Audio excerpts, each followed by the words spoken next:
자, 저번 주 설교를 기억하시죠? 하나님께서 사울을 왕의 자리로 사무엘을 만나게 하기 위해서 인도하셨던 일들이 있었습니다. 그래서 세 가지의 표징을 통해서 사울을 인도했어요. 세 가지 표징, 즉 기적이 있었죠. 사울에게는 왕의 부르심에 대한 확신이 필요했습니다. 그래서 분명 기적을 주셨어요. 근데 더 중요한 것은 세 번째 표징이었습니다.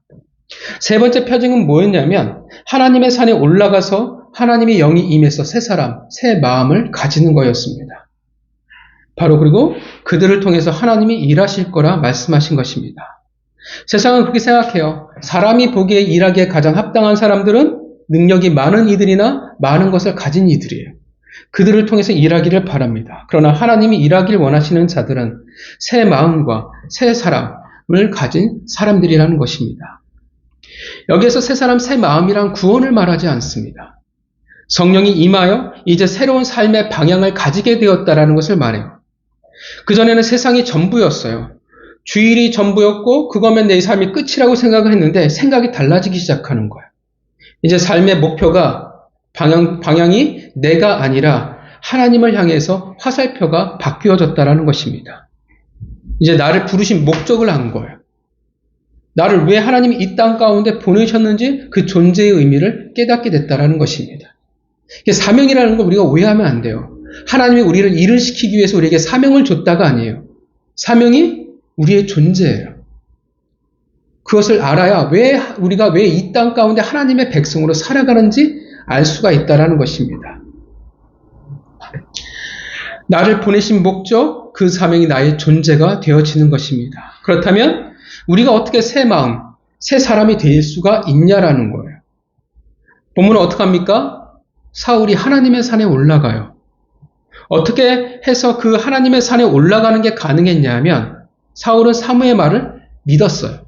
사무엘의 말을 믿고 순종했기 때문에 올라갈 수 있었습니다. 만약 불신했다면 그는 중간에 멈춰버렸을 것입니다. 말씀을 믿기에 순종하는 이들이 바로 하나님의 산에 올라가는 자들입니다. 그들이 바로 새 마음과 새 사람이 될 것입니다. 그들을 통해 하나님의 사명이 임하게 될 것입니다. 내가 왜 이 땅에 보내심을 받았는지, 왜 내가 수많은 사람들 중에서 내가 하나님이 나를 선택하셨는지, 내 삶의 목표가 무엇이 되어야 하는지를 비로소 알게 된다는 것입니다. 한 주간 말씀을 믿음으로 순종하였기에 여러분들이 새 사람, 새 마음으로 살아가셨을 줄 믿습니다. 자, 오늘 본문은 이제 이스라엘 왕이 뽑힌 지 얼마 되지 않아 이제 위기가 닥쳐오게 됩니다. 어쩌면 이제 사울이 왕으로서의 이제 시험대에 오르게 된 겁니다. 그 시험은 뭐냐면 암몬 왕 나하스의 침공이었습니다. 암몬은 잘 알죠? 암몬의 형제가 누굽니까? 모압. 그죠? 네, 우리가 창세기를 하면서 암몬과 모압의 유래를 저희가 배웠습니다. 암몬은 아브라함 조카 롯이 막내딸과 근친 상간으로 낳은 베남미의 후손들이었습니다. 그들은 요단 동편에 거주를 했었으며 모세가 요단 동편을 정복했을 때 발람에게 뇌물을 주어 이스라엘을 저주하려고 했던 자들이었습니다. 나하스란 이름은 뱀이라는 뜻을 가지고 있습니다. 그들이 길르앗 야베스를 침공했어요. 길르앗 야베스는 어떤 땅이냐 하면 여러분이 잘 아시지만 가나안 땅이 아닙니다. 요단 동편 땅이었어요. 유목에 굉장히 적합한 아주 좋은 목초를 지닌 땅이었고 지금도 역시 이쪽은 되게 중요하고도 좋은 땅에 해당합니다. 이 땅의 주인은 지파는 누구의 땅이었냐 하면 므낫세 반지파입니다. 왜 므낫세 반지파라고 하냐면 므낫세 지파는 독특하게 요단 동편에도 기업이 있고 가나안 땅에도 요단 서편이 가나안 땅에도 그들은 기업을 가지고 있었습니다. 우리가 기억하지만 모세가 여호수아가 출애굽 2세대를 데리고 가나안 땅을 정복하기에 앞서서 모세가 이스라엘 백성들을 데리고 요단 동편을 다 정복해버려요. 모압과 암몬 다 쳐버립니다. 자, 그때 르우벤 지파와 갓 지파 그리고 므낫세 밧 지파가 가나안 땅이 아니라 풍요로운 요단 동편을 기업으로 받기를 원했고 또 하나님이 그렇게 허락하셨습니다. 그러나 중요한 건 뭐냐면 요단 동편 그 풍요로운 땅이기 때문에 항상 분쟁이 끊임없이 있을 수밖에 없어요. 그나마 가나안 땅은 뭐가 장애가 있냐면 요단강이라는 장애가 있는데 요단 동편은 어떻게 해요? 이방 민족에게 그대로 노출되어 있었던 땅이었습니다. 특히나 암몬 같은 경우는 이 땅의 주인이 원래 암몬이었어요. 그래서 자신의 땅을 빼앗긴 것이기 때문에 더더욱 그들은 더욱 심했어요. 그래서 사사 시대에도 암몬의 침공이 있었습니다. 그런데 그 당시 사사였던 입다에 의해서 암몬이 처참하게 패배해버리고 맙니다. 그리고 이제 다시 침공하기 시작합니다. 사해사본이라는 문서가 있어요. 그러니까 사해사본에 뭐가 적혀져 있냐면 오늘 본문의 상황이 적혀져 있습니다. 암몬 나하스 왕이 사실 오늘 본문에서 침공한 것이 아니라 이미 그 전부터 갓 족속과 르우벤 족속을 점령해서 억압했습니다. 그리고 그들의 오른쪽 눈을 도려냈어요. 그러니까 오늘 본문의 오른쪽 눈을 뽑는다는 게 그냥 있는 게 아니라 이미 그 전부터 나하스 왕은 이스라엘 백성들, 갓 지파와 르우벤 지파의 사람들의 오른쪽 눈을 빼냈습니다. 왜 오른쪽 눈을 빼내냐 하면 싸울 수 없게 만들기 때문에 그래요. 보통 방패를 들면 왼쪽으로 들잖아요. 그리고 오른쪽 눈으로 살짝 보는데 눈이 없으니까 제대로 싸울 수가 없어요. 그런데 또 일은 할 수는 있어요. 그래서 오른쪽 눈을 다 빼버렸습니다. 이런 억압이 너무 힘들어가지고 그 당시 갓 지파와 르우벤 지파 약 7,000명의 사람들이 도망을 쳐서 므낫세 지파의 땅인 길르앗 야베스로 도망을 치게 됩니다. 이게 다 오늘 본문의 배경이에요. 그리고 곧 암몬한 나하스가 그들을 쫓아 길르앗 야베스로 침공하게 됩니다. 자, 그러자 1절 므낫세 지파 길르앗 야베스 사람들이 어떻게 해요? 항복합니다. 주종 관계를 맺으려고 합니다. 그런데 2절 나하스가 언약 조건을 말해요. 그 조건은 뭐냐면 바로 오른쪽 눈을 다 빼라는 것입니다. 말도 안 되고 답도 안 나오는 조건이지만 실제 나하스는 계속 그렇게 해왔습니다. 그리고 그 목적을 분명 뭐라고 했냐면 모욕하기 위해서라고 말합니다. 그러자 야베스 장로들이 나하스에게 요청하죠. 7일 동안 시간을 우리에게 주면 우리가 온 이스라엘에게 요청하고 만약에 우리를 구원할 자가 없으면 너희들이 원하는 대로 우리가 하겠다라는 요청이었습니다. 사실 야베스 장로들이 얘기하는 이 요구는 말이 되지 않습니다. 왜냐하면 이미 전쟁은 사실 암몬의 승리나 다를 바가 없기 때문에 그래요. 그런데도 불구하고 나하스는 이런 말도 안 되는 요구 조건을 받아들입니다. 아마도 완벽한 승리에 대한 자신이 있었을 것이고 그리고 이스라엘이 결코 야베스를 위해서 움직이지 않을 거라는 사실을 그는 확신했을 겁니다. 왜냐하면 지금까지 갓 지파와 르우벤 지파를 그들이 억압했는데 이스라엘은 아무것도 안 했기 때문에 그렇습니다. 이에 길르앗 야베스 사람들이 이제 전령들을 온 이스라엘 땅에 다 보냅니다. 그리고 한 전령이 길르앗 야베스에서 약 70km 떨어진 사울이 있는 기브아에 이르게 되었고 소식을 전합니다. 그러자 기브아 사람들이 어떻게 해요? 그들이 어떻게 합니까? 4절에 백성들이 소리를 높여 울기 시작합니다. 약간 오버하는 것 같지만 그들이 왜 이렇게 울 만큼 슬퍼하냐 하면 길르앗 야베스 사람들과 기브아 사람은 사실 남남이 아니에요. 즉 베냐민 지파 사람들과 길르앗 야베스 사람들은 굉장히 밀접한 관계를 가지고 있습니다. 여러분들이 기억하시겠지만 과거 사사기 20장 정도를 보면 어떤 일이 있었냐면 이스라엘의 내전이 벌어지죠. 베냐민의 죄로 말미암아 베냐민 지파 대 나머지 11지파의 연합군과 전쟁이 벌어지게 됩니다. 그리고 그곳에서 베냐민은 거의 전멸에 가까운 타격을 입게 돼요. 지파가 어떻게 되어지냐 하면 거의 멸족의 위기가 처해졌어요. 그래서 이스라엘 백성들이 한 지파가 사라지게 되어지자 이제 생각했던 방법이 뭐냐 하면 그 내전에 참여하지 않았던 길르앗 야베스 여인들과 베냐민의 살아남은 자들을 결혼시켜 지파를 보존하는 것이었습니다. 그렇게 길르앗 야베스는 다른 지파와 달리 베냐민 지파와 다른 독특한 관계, 매우 밀접한 관계가 되었습니다. 그리고 성경은 5절에 마침이라고 시작을 합니다. 우리가 항상 마침하면 뭐가 떠올라요? 하나님의 섭리예요. 5절을 직역하면 이렇게 됩니다. 보라, 사울이 그 소의 뒤를 따라 나왔도다. 자, 신기해요. 뭐가 신기하냐면 사실 이상해요.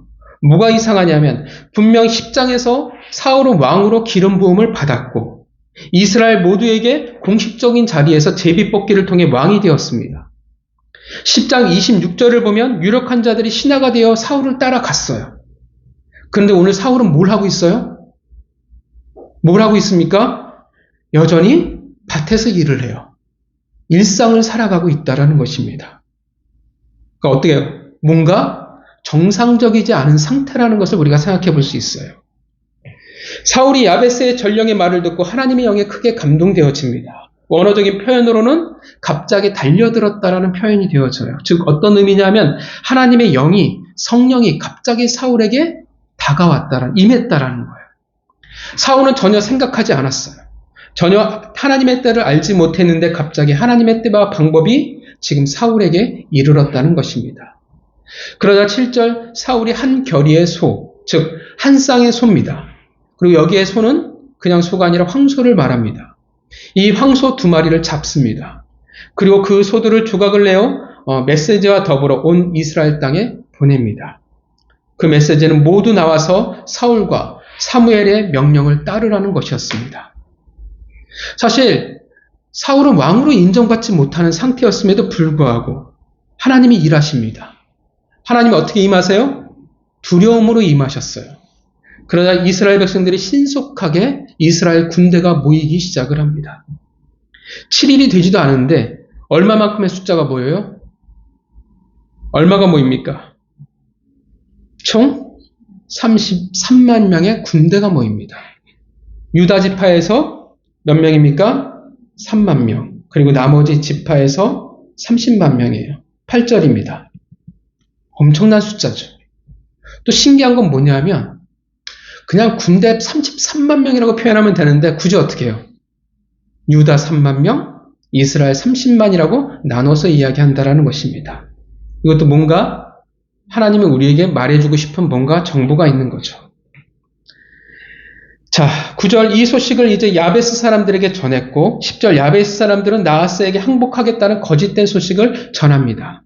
이제 나하스는 암몬은 이제 마음 놓고 쉬고 있는 그 사이에 11절 사울은 병력을 3부대로 나누어서 새벽에 적진을 급습하게 됩니다. 그리고 날이 더울 때까지 암몬 사람을 쳐서 대승을 거두게 되죠. 12절 백성들이 사무엘에게 사울이 왕이 되는 것을 반대했던 자들을 죽이겠노라고 요청합니다. 그러자 13절 사울이 그 의견에 반대하고 그들의 생명을 지켜냅니다. 왕으로서의 넓은 도량을 보여줍니다. 한편으로는 오늘 사울에 있었던 이 일들이 앞으로 이스라엘 왕들이 해야 할 일들을 지금 보여주고 있습니다.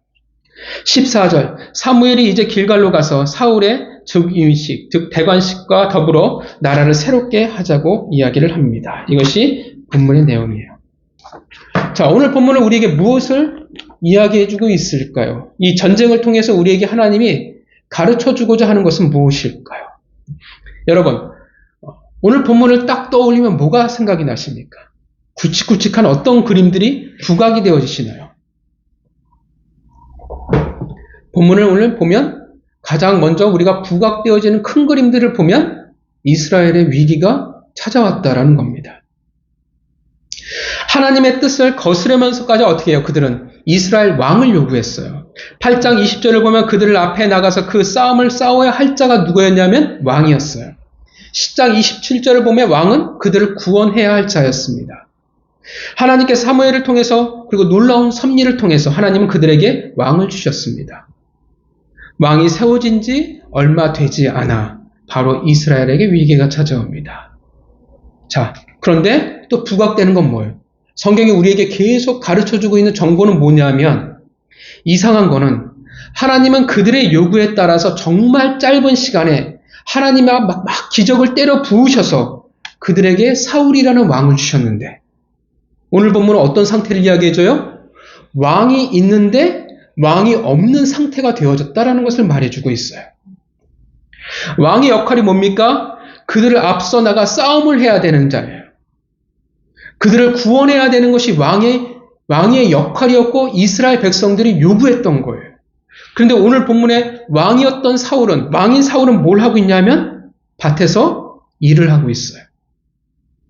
왕이 아니라 평범한 한 사람으로서의 삶을 그냥 살아가고 있다라는 거예요. 말이 안 돼요. 하나님이 지금까지 쭉 뭐 했어요? 9장, 10장 그것을 겹쳐서 계속 사울이라는 한 사람을 택해서 왕으로 세워나갔어요. 정작 그런데 그 위기의 순간, 이스라엘 백성들이 바랬던 그 위기의 순간에 왕은 없다라는 거예요. 아무것도 할 수 없는 상태였다라는 것입니다. 그렇다면 왜 사울은 이렇게 평범한 삶을 살아가고 있을까요? 분명 우리가 설교 들었잖아요. 저번 주에 어떤 일이 있었어요. 하나님의 영이 크게 임했어요. 사울에게. 그래서 사울은 새 사람이 되었고 새 영이 되었어요. 사명을 그가 받아들였어요. 그런데 그는 평범한 삶을 살아가요. 왜? 이제 하나님을 버리고 그의 사명으로부터 도망쳤다는 것을 이야기할까요? 사울이 일상의 삶을 살아가는 것을 우리는 어떻게 봐야 할까요? 우리가 익히 알고 있는 사울, 다시 나쁜 놈이 됐을까요? 자, 먼저 저번 주에 우리가 봤듯이 세 가지의 표징을 통해 그에게 성령 하나님이 임하셨고 새 사람, 새 마음을 가진 사람이 되었다라고 성경은 말합니다. 그런데 이렇게 원래의 사람으로 돌아갔다라는 것이 말이 안 된다라는 거예요. 10장과 11장의 시간의 간격을 약 한 달 정도로 봅니다. 물론 사람이라는 존재가 오늘 은혜를 받아도 어떻게 해요? 내일 그것을 잊어버리는 게 또 우리의 수준이기도 합니다. 근데 성경은 뭐라고 하나님이 선포했어요. 사울이 새 사람이 되었어. 새 영이 되었다라고 하는데 그 사명을 알고 살아가는 자가 되었다고 하는데 바로 이렇게 되어버리면 하나님이 10장에서 외친 게 너무 뻘쭘해져 버린다라는 거예요. 또한 사울이 7절에 이렇게 말합니다. 7절에 뭐라고 말합니까? 같이 읽어볼까요? 읽어보겠습니다. 시작. 한 저리의 소를 잡아 각을 뜨고 전령들의 손으로 그것을 이스라엘 모든 지역에 두루 보며 이르되 누구든지 나와서 사울과 사무엘을 따르지 아니하면 그의 소들도 이와 같이 하리라 하였더니 여호와의 두려움이 백성에게 임하매 그들이 한 사람같이 나온지라. 사무엘이 뭐라고 선포해요? 당당하게 뭐라고 선포하냐면 나 사울의 말을 듣지 않으면 이라고 하나요? 뭐라고 선포해요? 나 사울이 아니라 사울과 사무엘의 말을 따르지 않으면이에요. 분명 사울은 지금 내가 누구와 함께하고 있냐라고 이야기하냐면 사무엘과 함께하고 있다라는 것입니다. 우리가 잘 알죠. 사울이 타락한 후에, 변질된 후에 명확히 사울에게서 보이는 모습은 사무엘이 없었습니다. 서로 피하죠. 서로 함께하지 않아요. 사울이 변질된 이후에 사울에게 있어서 사무엘은 불편한 사람이었습니다. 그런데 현재 오늘 본문은 어때요? 아니에요. 그는 사무엘과 함께하는 자였습니다. 사무엘이 사울과 지금 함께한다는 뜻은 어떤 의미냐 하면 사울에게 문제가 없다라는 의미가 되어집니다. 그래서 사울이 당당하게 외칩니다.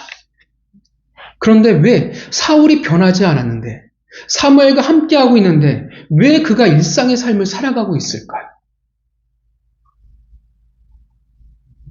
신기하게도 하나님이 그들이 원하는 왕을 주셨을 때 하나님이 사울을 왕으로 뽑으셨을 때 이스라엘 백성들에게 뭐라고 말씀하시냐면 10장 24절에 너희는 여호와께서 택하신 자를 보느냐 모든 백성 중에 짝할 이가 없다라고 말합니다. 즉 어떤 의미예요? 사울과 같은 사람을 이스라엘에서 찾을 수 없어라고 하나님이 직접 말씀하셨어요. 그러니까 이만한 사람이 없다라는 거죠. 그런데 정작 어떻게 해요? 이스라엘 백성들은 지들이 원했고 하나님이 가장 좋은 사람을 뽑아줬는데 자기들이 받아들여 하지 않는다라는 거예요. 물론 10장을 보면 찬성하는 백성들도 있었습니다. 따라가는 이들도 분명히 있었어요. 유력한 자들이 26절에 따라갔다라고 표현을 합니다. 그런데 정작 왕의 즉위식은 대관식은 하지를 못하고 있다라는 거예요. 왜 못해요? 왜 대관식을 치르지 못해요? 왜냐하면 많은 이들이 사울이 왕을 되는 것을 거부하고 있기 때문이라는 것입니다. 10장 27절을 볼까요? 같이 읽겠습니다. 시작. 어떤 불량배는 이르되 이 사람이 어떻게 우리를 구원하겠느냐 하고 멸시하며 예물을 바치지 아니하였으나 그는 잠잠하였더라. 여기에서 우리가 불량배들을 오해하면 안 됩니다. 불량배, 이 가치 없는 자들은 우리가 생각하는 양아치들, 업계들, 깍두기들을 말하는 게 아니에요. 조직에 나온 사람을 말하는 것이 아니라 진짜 가치 없는 자들이에요. 어느 편에서 가치 없는 자냐면 하나님이 보시기에 가치 없는 자들이에요. 하나님 보시기에 가치가 없을 뿐 어떻게 해요? 이들은 다 유력한 자들이에요. 사실. 힘이 있는 자들이에요. 권력을 가지고 있는 자들이에요. 사실은 어떻게 해요? 다음 대권을 노리고 있는 자들이에요. 적어도 어떻게 해요? 왕은 우리 지파에서 라고 생각하는 자들입니다. 9장 21절을 보면 사무엘이 사울을 놓고 내가 왕이 되어야 돼 라고 말할 때 사울이 뭐라고 말하냐면 나는 이스라엘 지파의 가장 작은 지파 베냐민 사람이 아닙니까? 라고 말해요. 물론 이 베냐민 지파가 12지파 중에서 막내 지파이긴 합니다. 그러나 이것은 사울의 겸손이 아니라 진짜 사실이에요. 좀 전에 말씀을 드렸지만 베냐민 지파와 이스라엘 연합군의 그 내전으로 말미암아 베냐민은 남자들이 거의 다 죽었어요. 살아남은 사람이 몇 명이냐면 사사기 20장 47절을 보면 남자들이 몇 명 살아남았냐면 600명 살아남았어요. 그리고 싹 다 죽었어요. 전쟁을 통해서 싹 다 죽였어요. 한 지파잖아요. 적어도 몇만의 남자들이 있어야 되는데 성인이 있어야 되는데 딱 남자가 600명이 남았어요. 물론 그 이후에 길르앗 야베스 사람들과 결혼을 하게 됐지만 그런데 그 내전은 사사기 가장 끝 무렵에 있었던 사건이었어요. 그러니까 사실 이 시간대가 그렇게 크게 많이 흐르지 않았다라고 볼 수 있습니다. 과연 이전만큼 이스라엘 11지파와 맞서 싸울 만큼의 세를 그들이 과연 회복할 수 있었냐라는 거예요. 단순한 계산을 통해서도 불가능이에요. 다른 지파와 도저히 비교할 수 없을 만큼의 가장 약한 지파가 지금 베냐민 지파였다는 것입니다. 영향력이 없어요. 여러분, 사실 사울이 왕이 되면 어떻게 해요? 그를 뒷받침해줄 지파의 힘이 필요해요. 그게 상식적이잖아요. 근데 없어요. 나중에 다윗이 왕이 되었을 때 그를 뒷받침해주는 지파는 그의 출신 지파였던 유다 지파였습니다. 다른 힘이 있는 사람들, 마땅히 우리 지파에서 왕이 나와야 된다라고 생각하는 지파들이 여러분, 사울이 반가웠을까요? 못마땅하죠. 그래서 27절의 불량배를 어떻게 보기도 하냐 하면 가장 힘이 있었던 지파였던 유다 지파 혹은 에브라임 지파였을 거라고 생각을 하기도 합니다. 지금 이스라엘이 하나이가 아닌 상태라는 거예요. 갈등이 있어요. 여러분 아까 보셨죠? 군대가 소집될 때 성경에서 뭐라고 표현해요? 유다 지파 3만, 이스라엘 지파 30만이라고 표현을 해요. 이상하잖아요. 33만으로 표현하는 게 정상일 것 같은데 왜 굳이 나눠요? 아시다시피 지금 이스라엘의 장자의 지파는 누구입니까? 장자가 누구예요? 원래는 루벤이지만 루벤은 장자에서 탈락해버리죠. 그리고 사실 야곱의 축복을 받는 사람은 누구냐 하면 유다였어요. 유다 지파였습니다. 갈등이 있어요. 유다 지파와 다른 지파와의 갈등이 있는 거예요. 여러분 모세를 향한 고라 자손의 반역 사건을 기억하십니까? 그 반역 사건에는 중심에는 루벤 지파가 있었어요. 갈등이 있는 거예요. 장자로서 회복하고 싶었던 권력 투쟁이 있었던 거예요. 경쟁의 미묘함이 이미 이전부터 나중에 북이스라엘과 남유다로 나누어지기 이전부터 있었다라는 거예요. 사울은 왕으로 뽑혔지만 그래서 존재감이 전혀 없어요. 11장에서 사건이 철저히 지금 사울이 무시되고 있다는 것을 보여줍니다. 3절을 보면 뭐라고 얘기해요? 길르앗 야베스에서 뭐라고 표현하냐면 이스라엘 온 지역에 전령들을 보낸다라고 이야기를 합니다. 여러분 이게 뭘 이야기해 줍니까? 온 이스라엘 전역에 보냈다라고 말해요. 이게 우리에게 어떤 정보를 말해줘요? 생각해 보세요. 진짜 그들이 사울이 왕이라고 생각했다고 하면, 왕이라고 인정했다고 하면 이스라엘 온 지역에 전령들을 보낼 필요가 있을까요? 없을까요? 없죠. 딱 어디에 보내면 돼요? 사울이 있는 곳에 보내면 돼요. 더군다나 성경은 뭐라고 하냐? 전령들이라고 표현해요. 복수예요. 사울을 진짜 왕으로 생각했다고 하면 복수일 필요가 있을까요? 그냥 전령이면 돼요. 그 말은 뭐냐 하면 길르앗 야베스가 친하잖아요. 베냐민과 친하게 지냈음에도 불구하고 사울은 전혀 왕으로 존재감이 없는 상태예요. 인정을 받지 못한다라는 것입니다. 11장 12절을 보면 암몬을 향해 대승리를 거둔 후에 이스라엘 백성들이 뭘 말합니까? 그때 사울이 왕으로 뽑혔을 때 반대했던 모든 자들을 죽이자는 거였어요. 생각해 보세요. 이 죽이자고 했던 사람들이 진짜 나쁜 놈들일까요? 피에 굶주린 자들일까요? 권력에 취해서 이렇게 말할까요? 왜 이렇게 예민하고 왜 이렇게 격하게 반응할까요? 지금 이렇게 말하는 이들은 다 사울을 따랐던 사람들이에요. 왜 이렇게 말해요? 상식적으로 생각해 볼 때. 성경에 기록은 없지만 보이지 않는 속에서 굉장히 많은 힘든 일들이 있었다라는 거예요. 그 반대했던 유력한 자들로 말미암아 이 사울과 사울을 따르던 사람들이 많은 어려움들을 겪었다라는, 쉽지 않은 시간을 살아갔다라는 거예요. 억울했고 분노하고 상처 입은 시간이 있었던 거예요. 사울을 따랐던 사람들의 입장에서 보면 그들은 민족의 배신자예요. 왜냐하면 이 암몬의 위기를 자초했던 자들이기 때문에 그렇습니다. 그래서 사울이 이제 모든 이에게 왕으로 인정을 받았을 때 그들을 죽이려고 한 거예요. 무엇을 보여줘요? 성경은 사울은 왕으로 뽑혔지만 왕으로 활동을 전혀 할 수가 없었다라는 것입니다. 이스라엘이 어떤 모습입니까? 하나님이 줘도 못 먹어요.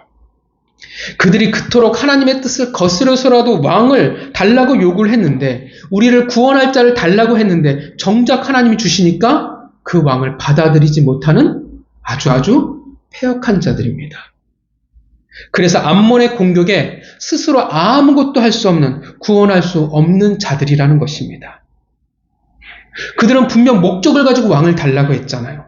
우리를 이끌고 앞서 싸우는 자가 필요합니다. 우리를 이스라엘을 구원할 자가 필요합니다. 그런데 정작 그들에게 주셨더니 그들은 이스라엘을 구원할 수 없는 자가 되어버리고 말았어요. 이제 그래서 사무엘서에 아주 중요한 질문이 시작이 되어집니다. 이제 사무엘서와 계속 이 질문이 흘러가요. 누가 우리를 구원할 자인가? 10장 27절에 불량배들이 말하죠. 우리를 구원하겠느냐. 11장 3절에 길랴 야베스 장로들이 말합니다. 우리를 구원할 자가 없다면. 이스라엘을 과연 누가 구원할 것인가? 이제 중요한 질문이 시작이 되어집니다. 여러분, 오늘 본문을 쭉 보셨죠? 누가 이스라엘을 지금 구원하고 있습니까? 사울이 구원했나요? 왕이 구원을 했을까요? 표면적으로는 볼 때는 사울이 이스라엘 백성들의 군대를 소집했고 그가 전술을 짰고 새벽에 급습해서 이스라엘 백성들을 해방한 것처럼 보이지만 앞서 성경이 계속 뭘 보여줬어요? 계속 우리에게 뭘 부각시켜줬어요? 사울은 왕이라는 역할을 할 수 없는 상태였다라는 것을, 시작할 수 없는 상태였다라는 것을 계속 우리에게 정보를 이야기해줬어요. 왕이었지만 아무것도 못하는 왕이었어요. 즉위식도 하지 못했고 분명 하나님의 택함을 받았지만 기름을 부음받고 제비를 통해서 왕이 되었지만 그러나 이스라엘 왕으로서는 아무것도 할 수 없는 상태였어요. 이스라엘 구원할 자로 뽑혔지만 이스라엘 백성을 구원할 수 없는 자였다라는 것을 성경이 어떻게 해요? 계속 우리에게 이야기해 준 거예요. 그런데 그 사울이 갑자기 왕이 됐어요. 왕의 역할을 할 수 있었어요. 어떻게 할 수 있었을까요? 어떻게 해요? 6절 읽어볼까요? 읽겠습니다. 시작. 사울이 이 말을 들을 때 하나님의 영에 크게 감동되매 그의 부가 크게 일어나. 어떻게 바뀌었어요? 그가 왕의 역할을 어떻게 감당할 수 있었냐 하면 바로 하나님의 영이 사울에게 임했습니다. 물론 이 말을 저번 주에도 말씀드렸지만 하나님의 영이 임했다라는 게 갑자기 사람이 혼이 바뀌었다는 뜻이 아니에요. 사울의 일상 모드에서 갑자기 전투 모드로 바뀌었다는 것도 아니에요. 하나님이 그에게 용기를 주셨고 그의 사명을 향해 움직일 수 있도록 어떻게 해요? 도와주신 것 뿐이에요. 하나님의 영이 6절에 크게 사울에게 임했습니다. 그리고 나서 사울이 비로소 왕으로서 움직이기 시작했어요. 이스라엘 백성을 비로소 구원할 자가 되었다라는 것입니다. 그럼 다시금 질문을 할게요. 누가 이스라엘을 구원할 자입니까? 누가 이스라엘 백성들을 이끌고 구원합니까? 누가 그들을 구원할 자입니까? 누구입니까? 사울이 아니라 바로 하나님이었습니다. 구원은 왕이 아니라 하나님으로부터 시작이 되어진다라는 것입니다. 스스로 구원할 수 없는 무능한 상태에서 하나님의 영이 임해서 가능한 거예요. 그래서 시작한 거예요. 하나님은 기회를 주셨고 사울은 그것의 기회를 붙잡았을 뿐입니다. 이스라엘 백성들은 이스라엘의 구원할 자로 왕을 원했지만 결국은 왕이 아니라 구원은 누구에게 시작됐냐면 너희들은 왕을 달라고 이야기하지만 정작 구원은 누구에게서요? 하나님에게서라는 것입니다. 그리고 중요한 것은 바로 하나님의 영이 임한 자라는 것입니다. 그들은 스스로 할 수 없었어요. 나하스가 2절 내가 온 이스라엘을 이같이 모욕하리라 이야기하지만 그들은 아무것도 할 수 없었습니다. 그들은 그들의 힘으로 길갈에 갈 수 없었습니다. 자, 길갈은 어떤 곳이에요? 길갈은 어떻게 가야 돼요? 길갈은 무엇을 의미합니까? 여러분, 길갈은 어떤 곳입니까? 여러분들이 머릿속에 기억해 보시면 여호수아가 출애굽 2세를 데리고 요단강을 도하합니다. 그리고 거기서 무엇을 하냐 하면 할례를 해요. 그 자리에 멈춥니다. 그리고 길갈, 수치가 굴러갔다라는 의미로 돌을 세우게 됩니다. 자, 어떤 의미냐 하면 이스라엘 백성들의 수치와 과거가 끝난 거예요. 이제 새로운 언약의 백성으로 가나안 땅을 살아가게 된다라는 의미가 되어집니다. 그래서 어디로 가야 돼요? 이스라엘 백성들은 이제 새롭게 시작이 되는 거예요. 그래서 사무엘이 뭐라고 말합니까? 14절 사무엘이 백성에게 이르되 오라 우리가 길갈로 가서 나라를 새롭게 하자라고 이야기한다는 거예요. 새롭게 출발해야 하는 거예요. 하나님의 영이 임해서 그들은 새로운 나라를 만들어 간다라는 것입니다. 기존에 불순종했던 시간들, 그 시간을 끝내고 새로운 나라를 만들어 가는 거예요. 하나님은 그러기 위해서 우리에게 영을 주셨다라는 거예요. 새로운 영이 임하게 하셨다라는 것입니다. 하나님이 우리를 구원하세요. 하나님이 우리를 인도하세요. 근데 누구를 통해서 그렇게 하세요? 하나님의 영이 임한 사람들. 그들이 누구입니까? 그들이 어떤 사명을 가진 자들이에요?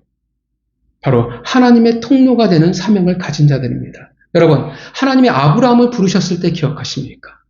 아브라함을 왜 부르셨어요? 이 땅에 성공하기 위해서? 아니죠.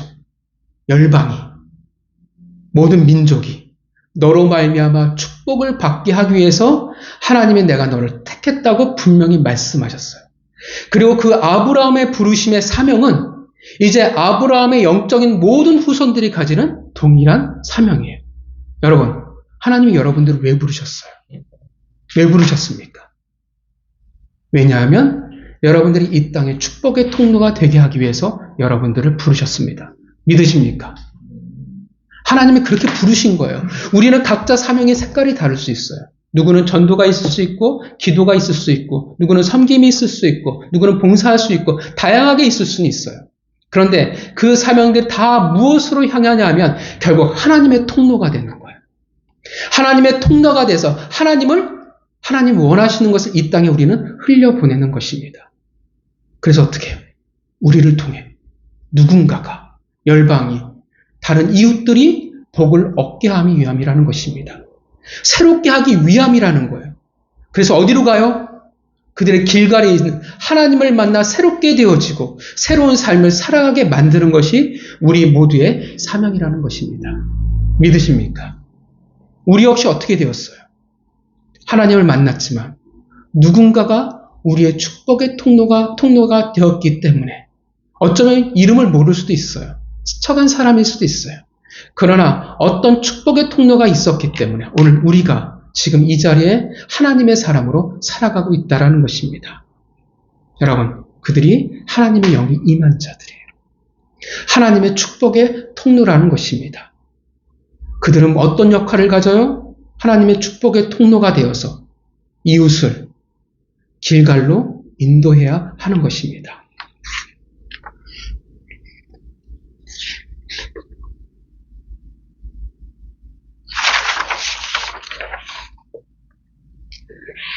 길갈에서 어떤 일이 이루어집니까? 우리의 과거의 수치와 상처와 우리의 못난 과거가 사라지는 거예요. 새롭게 되어지는 거예요. 이건 구원만을 말하는 것이 아닙니다. 우리의 삶이에요. 우리의 삶이 바뀌는 거예요. 물론 여전히 어떻게 해요? 우리의 못난 모습은 여전히 가져요. 하나님에게 구원받았는데 나는 새로운 피조물이라고 하는데 여전히 나는 달라진 게 없는 것 같아요. 그래서 여러분, 예수님의 세조식을 기억합니까? 왜 세조식이 무엇을 말해요? 무엇을 우리에게 가르쳐 주는 겁니까? 예수님이 겸허히 섬김만을 말하는 겁니까? 아니에요. 이제 더 이상 우리는 몸을 씻을 필요가 없다라는 거예요. 왜 몸을 씻을 필요가 없어요? 하나님의 보혈의 피로 깨끗이 씻음을 받았으니까. 그런데 문제가 있어요. 이 땅을 디딛고 있는 이 발은 어떻게 돼요? 더럽혀져요. 그래서 깨끗하게 하는 거예요. 여러분 옛날 제사할 때 기억하십니까? 하나님께 제사를 바칠 때 무릎 정강이뼈를 바치죠. 기억하시죠? 왜 정강이뼈를 바쳐요? 이 땅에 무릎 꿇은 것을 이야기하는 거예요. 우리는 예수 그리스도의 보혈의 피로 말미암아 깨끗함을 받았습니다. 믿으십니까? 우리가 수치와 과거는 끝났어요. 우리는 새로운 피조물이 되었어요. 그런데 문제는 여전히 뭐가 남아있냐면 이 땅의 발을 디딛고 있다라는 거예요. 그래서 예수님이 우리의 발을 씻겨주신 거예요. 이 땅을 디딛고 있는 부분들을. 우리는 예수 그리스도를 만나서 달라졌는데 여전히 변하지 않는 것 같아요. 왜냐하면 이 땅의 발을 디딛고 있기 때문에 그래요. 성장하지 않았기 때문에 그래요. 우리는 그것을 인도해 나가는 거예요. 우리는 그 과정을 살아가는 거예요. 앞서와 축복의 통로가 된 자로서 어떻게 해요? 또 다른 일을 그렇게 살아갈 수 있도록 우리는 도와줘야 한다는 것입니다. 성도 여러분, 여러분들은 모두 길가를 경험하셨습니까? 안 하셨나요? 길가를 경험하셨나요? 왜 가능하냐면 예수 그리스도의 보혈의 피였습니다. 그리고 누군가 여러분의 통로가 되었기 때문에, 우리가 모르는 통로된 한 사람이었기 때문에 그 놀라운 은혜를, 길갈에서 수치가 굴러가는 새로운 삶을 살아갈 수 있게 되었습니다. 성도 여러분, 우리는 하나님의 축복의 통로입니다. 하나님의 선한 것을 흘려보낼 수 있어야 됩니다. 그래서 혹시 여러분의 하나님이 주신 선한 통로의 역할을 하는 자들이 여러분 주변에 있다면 어떻게 해야 돼요? 내 곁에 그들을 두신 이유가 있는 거예요. 그 축복의 통로와 함께 하시기를 바랍니다. 같이 있어야 돼요. 붙어 있어야 돼요. 그러면 선한 영향력을 받으며 내가 살아갈 수가 있어요.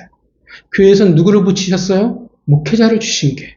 그게 우리 목회자들의 사명이에요. 물론 그 부르심대로 안에서 교회가 문제가 생기는 건 뭐 어쩔 수는 없지만, 문제지만 원래는 어떻게 해요? 목회자를 주신 이유는 선한 영향력, 하나님의 말씀과 하나님의 마음을 주시기 위해서 통로로 주신 것입니다. 붙어 있어야 돼요. 그 통로의 영향력 아래 있어야 우리가 건강해질 수 있어요. 우리는 축복의 통로와 조금만 떨어지면 우리는 길가를 속히 벗어나는 존재라는 것입니다. 우리는 하나님의 인도를 거부하는 불량바가 되어서는, 가치 없는 자가 되어서는 안 된다는 것입니다. 굳이 우리가 다시 나아스를 만날 필요가 있냐라는 거예요. 길갈에서 쭉 하나님의 백성으로 새롭게 되었는데 굳이 또 나아스를 찾아갈 필요가 있겠냐라는 것입니다. 성도 여러분, 우리는 가야 돼요. 길갈로 가야 돼요. 과거와 수치가 이제 축복으로 우리에게 바뀌어야 된다는 것입니다. 우리는 새로운 시작이 우리에게 있어야 돼요. 우리는 하나님이 주신 꿈, 사명이라는 곳에 달려가 봐야 돼요.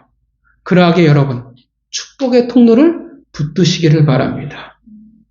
그 축복의 통로가 되어줄 사람들 가까이에 머무시기를 바랍니다. 그러면 길갈로 갈 수밖에 없어요. 또한 그 말은 우리 모두가 하나님의 통로가 되어야 됩니다. 우리는 누군가를 길갈로 인도해야 하는 사람들입니다. 누군가의 수치와 과거를 씻고 새롭게 하는 그 통로와 인도자가 되어야 합니다. 그러기 위해서 하나님이 새로운 영을, 그 영을 여러분들에게 주신 줄 믿습니다. 성도 여러분, 누가 나를 길갈로 인도하겠습니까? 누가 나를 구원하겠습니까? 여러분이 생각하는 왕이십니까? 아니면 하나님이십니까? 그 하나님을 기억하시기를 바랍니다. 그렇다면 우리의 과거와 우리의 수치가 끊어지게 될 것입니다. 그리고 우리 또한 누군가에게 그 새로운 삶으로 인도하는 자들이 되어지기를 바랍니다. 우리가 서로가 정말 축복의 통로가 되기를 바랍니다. 시험의 통로가 되지 않았으면 좋겠고 넘어지게 하는 덫이 되어지지 않았으면 좋겠습니다.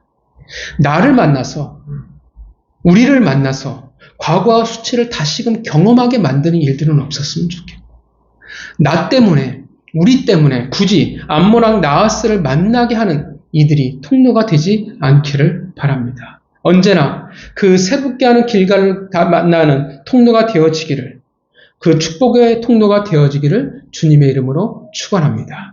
우리 같이 기도하도록 하겠습니다.